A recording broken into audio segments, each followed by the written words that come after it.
BMS academy में आपका स्वागत है। हमारे पास वो है एंड के रूप में। एंड में हमारे पास काफ़ी सारी कंडीशंस अवेलेबल होती हैं और उन कंडीशंस के आधार पे एंड फंक्शन हमको ट्रू या फॉल्स में आउटपुट प्रदान करता है। इसमें ज़रूरी है इस टेबल को समझना। देखिए, एंड को समझने से पहले टेबल समझ लेते हैं। मान लीजिए एक एंड में दो कंडीशंस हैं। अब ये ध्यान रखिएगा, एंड में काफ़ी सारी कंडीशंस हो सकती हैं, 2, 3, 4 जितनी आप चाहें। मान लीजिए इसमें दो कंडीशंस है, पहली कंडीशन 1 और कंडीशन 2। और यदि पहली कंडीशन फॉल्स है, दूसरी भी फॉल्स है, तो आउटपुट आपका फॉल्स रहेगा। इसी तरह से अगर पहली कंडीशन फॉल्स है, दूसरी ट्रू है, तो भी आउटपुट आपका फॉल्स रहेगा। अगर पहली कंडीशन ट्रू हो जाती है और दूसरी फॉल्स हो जाती है, तो भी आउटपुट फॉल्स रहेगा।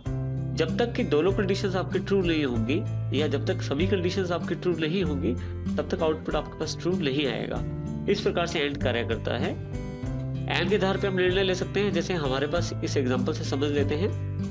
एग्जांपल है जिसमें लेम, अजय, विजय, सुरजीत, सुमित कुछ बच्चों के नाम दिए गए हैं, उनका एज दिया गया है और मार्क्स दिए गए हैं। एंड के द्वारा आउटपुट मुझे कुछ इस प्रकार से चाहिए। यहाँ पे डबल क्लिक कर लेता हूँ। देखिए यहाँ फार्मूला अप्लाई है पहले से। जो पहली कंडीशन है B2 ग्रेटर देन 18, मैं चाहता हूं कि जिस व्यक्ति या जिस एज की जानकारी ली जा रही है उसकी एज 18 साल से ऊपर हो। दूसरा कंडीशन है C2 ग्रेटर देन 50, जो मार्क्स हैं वो 50 से ऊपर होने चाहिए। इस प्रकार से एज जो है वो 18 साल से ऊपर होनी चाहिए, जो मार्क्स है 50 से ऊपर होने चाहिए। जैसे ही मैं एंटर करता हूँ, पहला फॉल्स है क्योंकि इसमें एज तो 18 साल से ऊपर है लेकिन मार्क्स 50 से ऊपर नहीं है। इस तरह से दूसरा ट्रू है क्योंकि ये दोनों कंडीशनें पूरी करता है। तीसरे वाला फॉल्स है क्योंकि इसमें मार्क्स कम है 50 से, और फोर्थ वाला भी ट्रू है। इस प्रकार से एंड के द्वारा आप निर्धारण कर सकते हैं ट्रू या फॉल्स का। लेकिन ट्रू या फॉल्स के आधार पे आप निर्णय लेना चाहते हैं तो इसके साथ साथ आपको इफ का प्रयोग भी करना पड़ेगा। देखिए, हम इसको इफ के एग्जाम्पल के द्वारा आप समझते हैं। इसी जो एग्जाम्पल है इसको इफ के द्वारा समझ लेते हैं। जो हमारे पास फॉल्स या ट्रू आंसर उपलब्ध हुए हैं, अगर मैं इफ के साथ उसे रिलेट कर देता हूं, डबल क्लिक करके इसको चेक करते हैं। अगर मेरे पास D16 जो है, यानी कि जो आउटपुट मेरे पास अवेलेबल हुआ है एंड में, वो अगर ट्रू रहता है तो कैंडिडेट सिलेक्टेड आउटपुट माना जाएगा। और अगर वो ट्रू नहीं होता है D16, तो जो आउटपुट है वो नॉट सिलेक्टेड माना जाएगा। इस प्रकार से दोनों में से एक आउटपुट मेरे पास अवेलेबल हो जाएगा। ये एंड पे आधारित है कि कौन सा आउटपुट हमें मिलता है।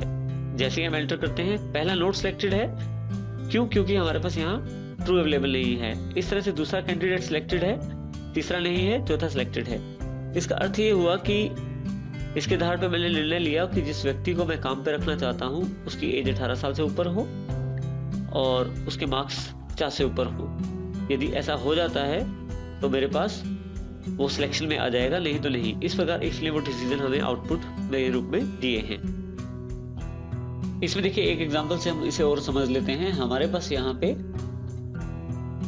इफ और एंड को इकट्ठा कर दिया गया है फंक्शन को। यदि सेम एग्जांपल है जैसा पहले हमारे पास उपलब्ध था, यदि मैं इफ वाले सेक्शन में डबल क्लिक करूं जहां रिजल्ट अवेलेबल है, तो यहाँ देखिए जहां कंडीशन थी जिसमें ट्रू फॉल्स को कंपेयर किया जा रहा था, वहां मैंने डायरेक्टली एंड के फार्मूले को ही लिख दिया है। अब ध्यान रखिएगा, एक इक्वल ही चाहिए होता है जब फार्मूला लगाते हैं, एंड के आगे इक्वल लगाने की जरूरत नहीं है। इसके पश्चात उसी प्रकार से दो आउटपुट, एक सिलेक्टेड और एक नॉट सिलेक्टेड।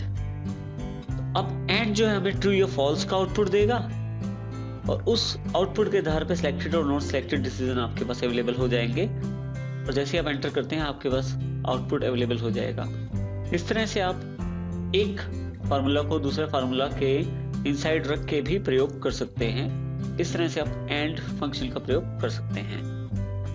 हमारे पास जो नेक्स्ट फंक्शन अवेलेबल है वो है और के रूप में। और को समझने के लिए हमें इस टेबल को समझना जरूरी है। और जो कार्य करता है आपका, वो भी कंडीशंस के आधार पे करता है। आप एक से अधिक जितनी मर्जी कंडीशंस दे सकते हैं। इसमें ये जानकारी जरूरी है कि उन कंडीशंस में कोई भी एक कंडीशन ट्रू होना जरूरी है। कोई भी कंडीशन अगर ट्रू नहीं होती है तो आपका आउटपुट फॉल्स रहेगा, जैसा इस टेबल के द्वारा दर्शाया गया है।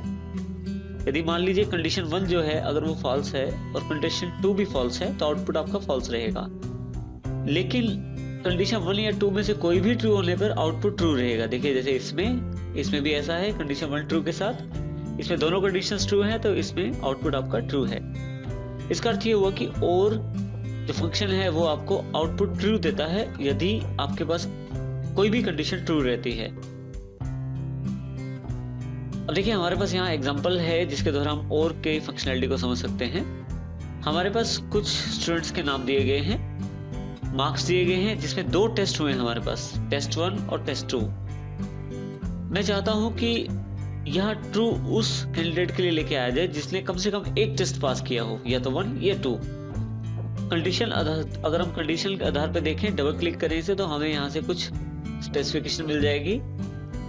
सबसे पहली कंडीशन है B2 ग्रेटर देन 35, यानी कि इस सेल में जो वैल्यू आए वो 35 से ऊपर हो।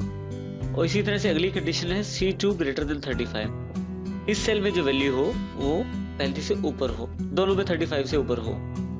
जैसे हम एंटर करते हैं तो देखिए, क्योंकि अजय के जो मार्क्स हैं वो S2 में 40 हैं जो कि 35 से ऊपर है, इसलिए ट्रू है। इसी तरह से विनय के जो मार्क्स हैं सेकंड टेस्ट में 35 से ऊपर हैं, जबकि सुरजीत के दोनों टेस्ट में 35 से ऊपर नहीं है, इसलिए फॉल्स कंडीशन आउटपुट है। इसी तरह से लास्ट वाला भी ट्रू है क्योंकि दोनों में ही आउटपुट जो है कंडीशंस के अनुरूप है, कंडीशंस ट्रू में है। अब यदि यहाँ इसके आधार पर कोई निर्णय लेना चाहता हूँ तो मैं इसको इफ के साथ अटैच कर देता हूँ इसी एग्जांपल को। यदि आप देखें जो ट्रू या फॉल्स हमारे पास उपलब्ध हुआ है उसके आधार पे, बिल्कुल जैसे एंड में था, बिल्कुल उसी आधार पे हम काम कर रहे हैं यहाँ पे।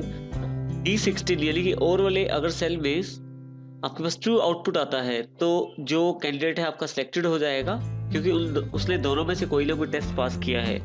और यदि फॉल्स आता है यानी कि दोनों टेस्ट में फेल है वो, तो नॉट सिलेक्टेड आ जाएगा आपके पास। जब आप डबल क्लिक करते हैं यहाँ पे तो आपके पास आउटपुट अवेलेबल हो जाता है सभी कैंडिडेट्स के लिए। और जो इसका आखिरी एग्जांपल है उसमें भी हम इसी चीज को देख रहे हैं, लेकिन थोड़ा सा और को इफ के अंदर ही प्रयोग करके। यदि आप डबल क्लिक करें यहाँ पे, देखिए यहाँ पे मैंने इफ में और का जो फार्मूला है उसको रख दिया है जहां लॉजिकल टेस्ट या जहां मुझे कंडीशन चेक करनी है। अब यहाँ पे मुझे कंपेयर करने की जरूरत नहीं है, कुछ ट्रू या फॉल्स आउटपुट में जो भी आएगा उसके आधार पे यदि ट्रू आता है तो सिलेक्टेड, और अगर फॉल्स आता है तो नॉट सिलेक्टेड के आधार पे मेरे पास आउटपुट अवेलेबल हो जाएगा। तो देखिए जैसे मैं डबल क्लिक करता हूँ छोटे से कॉर्नर पॉइंट पे जो प्लस का पतला निशान है, तो मेरे पास सबका आउटपुट अवेलेबल हो जाता है। तो इस प्रकार से और फंक्शन का प्रयोग कर सकता हूँ उन कंडीशंस को चेक करने के लिए, और इसके साथ इफ फंक्शन का प्रयोग भी किया जा सकता है उन कंडीशन को चेक करने के लिए जिसमें ट्रू या फॉल्स के रूप में आउटपुट चाहिए हो।